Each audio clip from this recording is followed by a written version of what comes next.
Magandang araw sa lahat, welcome po ulit dito sa atin channel ang Biyahe i-Komida. Maraming salamat sa lahat ng nag-subscribe indeed. Nais namin ipaalam sa lahat ng amin mga subscribers na magkakaroon ng kaunting pagbabago sa atin mga content sa mga darating na araw, lalo na sa paparating na Kapaskuhan at Bagong Taon. Ito ay handog ng amin team sa lahat, lalo na sa atin mga kababayan OFW na hindi makakauwi ngayon paparating na okasyon. Maraming salamat sa lahat. Punta na tayo sa ating topic, December 14, 2025. Catherine Bernardo proud sa growth, good health ngayong 2025. Habang papalapit ang pagtatapos ng 2025, punong-puno ng pasasalamat ang puso ng kapamilya superstar na si Catherine Bernardo. Sa isang exclusive interview sa Posh ABS-CBN, ibinahagi ng aktres na mas pinahahalagahan niya ngayon ang mga simpleng biyaya.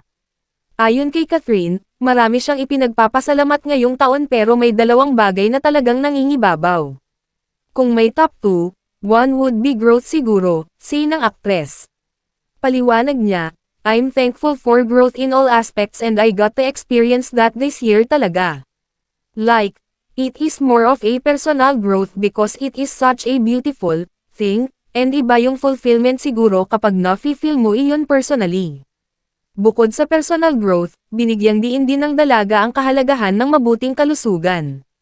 And then, I'm thankful for good health as well. Now that I'm about to turn 30 soon, ngayon ko mas napapahalagahan having a healthy body.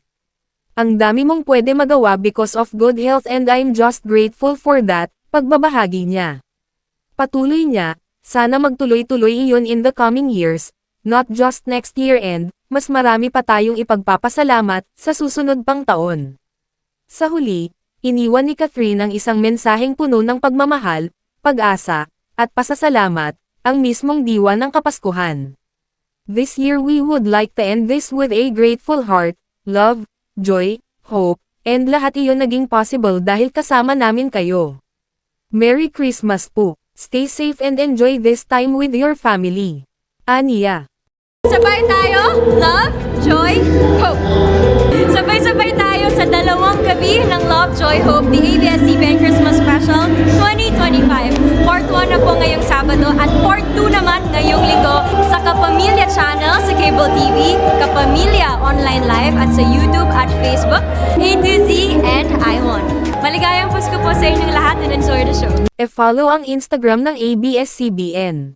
E-click ang mga link sa description box. At yan ang ating latest showbiz chika update for today. Huwag kalimutan mag-subscribe, i-click ang notification bell for more showbiz chika updates at suportahan po ang ating Facebook page. Maraming salamat sa lahat ng nag-subscribe indeed. Magandang buhay sa lahat. Adios.